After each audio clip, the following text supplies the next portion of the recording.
Deficits are increasing in the United States, and this is particularly evident right now. I'm going to show you what Janet Yellen said, and it is pretty evident when you look at the statistics. I'll get into some of those today. What I want to talk about is that the whole system is based upon debt. Now, many of my subscribers have mentioned this before. I've mentioned it before, and I like the fact that I don't need to go into too much detail about this because you already know how the system works, and that is that it needs to continuously go deeper and deeper into debt in order to fund itself. It isn't a system that really is free market in a way, because it really needs to continuously go further and further down this hole, and that's the way they support it, because everything is topsy-turvy in this financial system.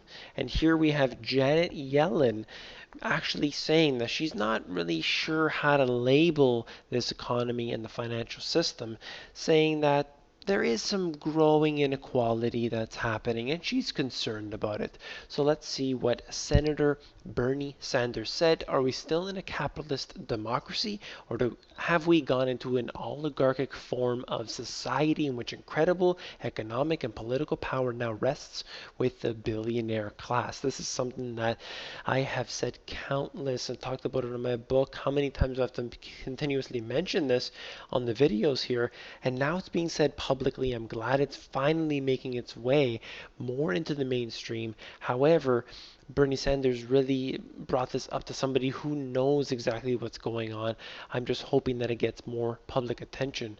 And she also did say, which was very good to actually hear this, is that deficits will rise to unsustainable levels. And that's pretty obvious. If you look at the deficits, they already are at unsustainable levels when you used generally accepted accounting principles. I'll get to that in a moment. For the time being, let's go further into here, and basically saying that right now their deficits would rise from 12 trillion at the end of 2013, and then saying at the end of 2024, so basically a decade later, you're going to have $21 trillion of deficit on the books. It's just impossible to pay back, while at the same time you're going to have a growing population of people. You're going to have more people on food stamps. You're going to have more people on disability and unemployment and all these sort of other things, putting an additional burden. At the same time, you have the burden of debt, and that just assumes that everything else is going to be just fine, and that of course isn't the way it's going to be. We have to face more crashes, even if the big collapse that we've been waiting for isn't the next one.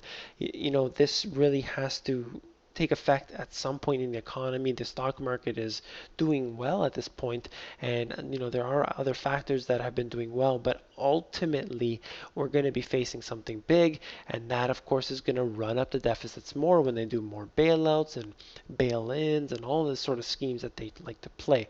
Let's go into what Mark Faber said, that he is worried about a crisis bigger than 2008. This is what I'm talking about here, because ultimately what happened in 2008 was just a precursor to what we're expecting. And of course, I know my subscribers, you're listening to this, I know exactly that you know this, but many of the general population don't realize this, that what's waiting for us on the other side is terrible. And of course, if you're not prepared, then you face demise. That's really the way this works. Mark Faber knows that, because he's saying, look at the stock market right now. Everything's at a plateau. The American economy is in a recession, and meanwhile the public are really not aware of this, and the news media outlets will continue to push their agenda. Everything is okay as it's sinking, and that's just the way it is. Mark Faber's telling it how it is. And what I was talking about before about the generally accepted accounting principles, for those who don't know, that's basically all these companies that need to report anywhere you go. In most countries around the world, they basically have to use generally accepted accounting principles. So when you use that method to calculate the US deficit, you end up, and this is in 2002, it's gotten worse, 2012, it's gotten worse since then, it's at 6.6 trillion per year. So the actual deficits, depending on what you include, but it's around $100 trillion of deficits right now. So when you say it's going to be unsustainable, Janet Yellen, that is actually true right now. It is unsustainable. It can't be sustained. The only thing that can happen is the Federal Reserve coming to the rescue, and that means hyperinflation. So in one way, you're doomed, and in another way, you're doomed. So we take our pick, and it seems like for now they're still hiding it and they're doing the inflationary things behind the table because, of course, $65 billion a month is not enough to sustain what they're doing here when they're spending billions every single day. So let's continue on here.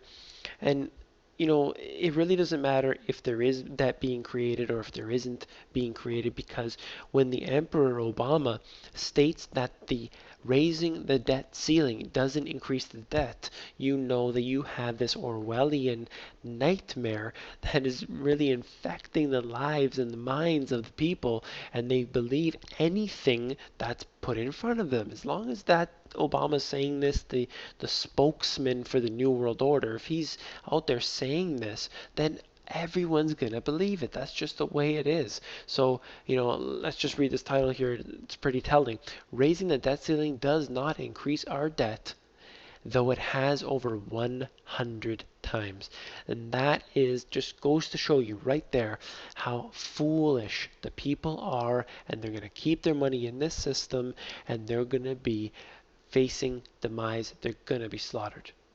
If you want more information like this, you need to be an insider. In order to do that, you just basically go to themoneygps.com. At the bottom, you fill in your email address, and you will be part of the insiders. And that's where I'm getting a lot of information out to people that I do not release to the YouTube channel. I hope to see you all there.